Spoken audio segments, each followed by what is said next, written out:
People on the Move by Maddalen Esposito.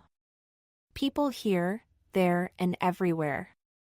There are very few places on this planet where people do not live. People have settled in nearly every possible place.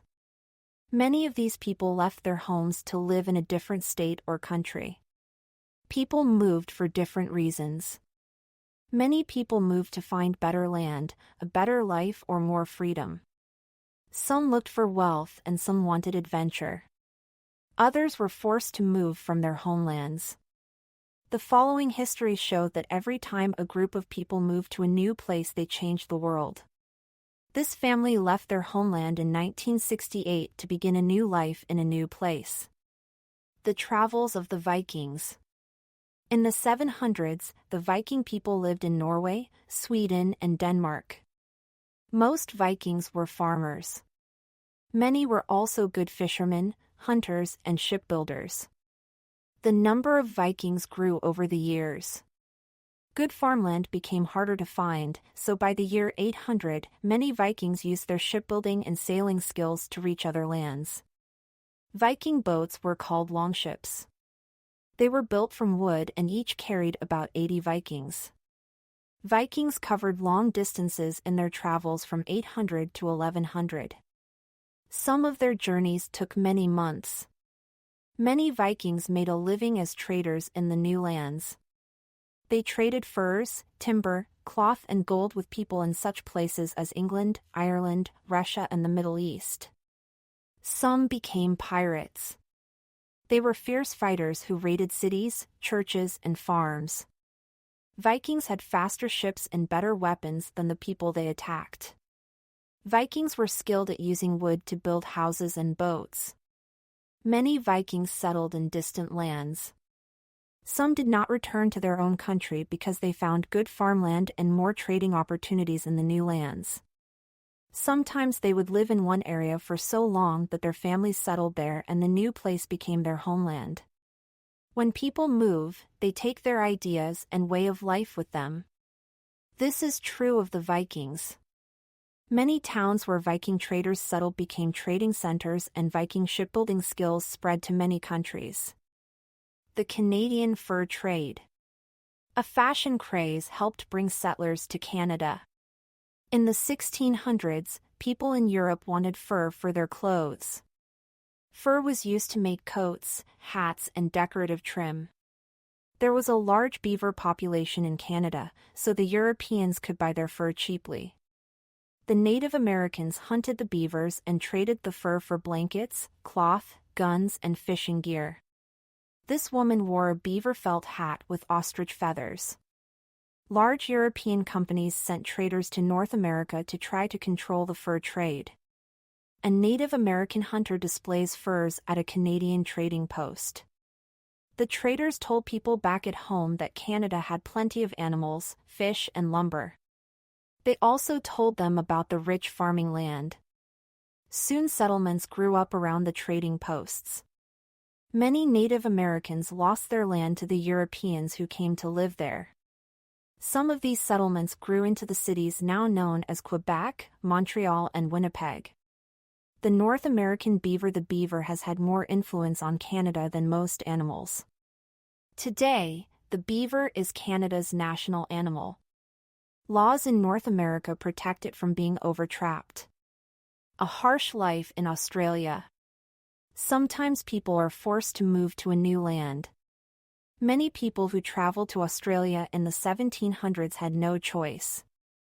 They were convicts, people serving a prison sentence.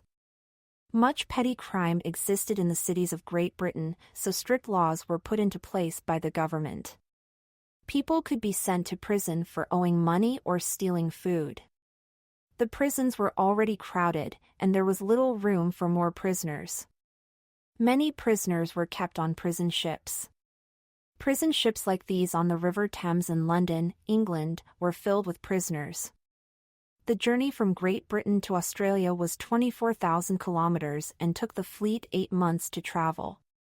The British government decided to send convicts to Australia. On May 13, 1787, 8 ships left Portsmouth for Botany Bay. These ships were called the First Fleet.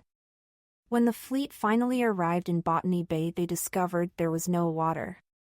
Fresh water was needed to establish a settlement, so the ships sailed onto Sydney Cove. Life for the convicts was harsh. They had to build shelter and grow food in a strange land. Many crops failed, and many of the prisoners and soldiers starved. Soldiers guarded the convict camps. Eventually, a great number of people left Great Britain for Australia, including more than 100,000 convicts. Some convicts were later freed and given land of their own. Many of the newcomers were free settlers. They traveled to Australia to start a new life. Together, these people, who first arrived in Sydney and Hobart, would eventually settle all over Australia. Australia's Aboriginal peoples lost much of their land to the newcomers. Sydney Harbour. Beautiful Sydney Harbour is Australia's main port. Captain Arthur Phillip named Sydney Cove after Viscount Sydney. He was the British Secretary of State when Captain James Cook claimed Australia for Great Britain in 1770. The California Gold Rush. In 1849, news spread that gold was easy to find in California, USA. People dropped everything to rush there. They left their homes and families behind. People traveled to California from all over the United States. They also sailed from distant places such as China, Peru, Sweden, France, and Australia. 49ers. Men who went to California in 1849 to mine for gold were known as 49ers. They came from farms, small villages, and cities. They crossed mountains, deserts, and oceans to try to strike it rich. 49ers traveled to California from many different parts of the world. The journey to California was difficult. Railways from the east of the United States ran only about halfway across the country. After traveling by train, people walked beside their wagons for the rest of the way. This part of the journey was more than 3,200 kilometers long. Other people from the east of the United States and Europe sailed on ships around Cape Horn at the southern tip of South America. The journey was dangerous and it often took 6 months to reach California. Still, more than 80,000 people arrived in California in just 1 year. Americans and Chinese worked side by side in the gold fields. Gold miners washed earth or gravel in a pan searching for gold. This was called panning. Very few people became rich. Gold nuggets. The gold rush, however, changed California forever.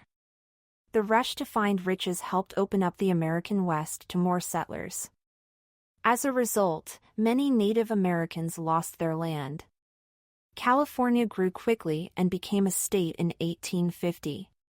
Most miners expected to return home with gold, but many decided to stay in California. The state became home to people of every color and many backgrounds.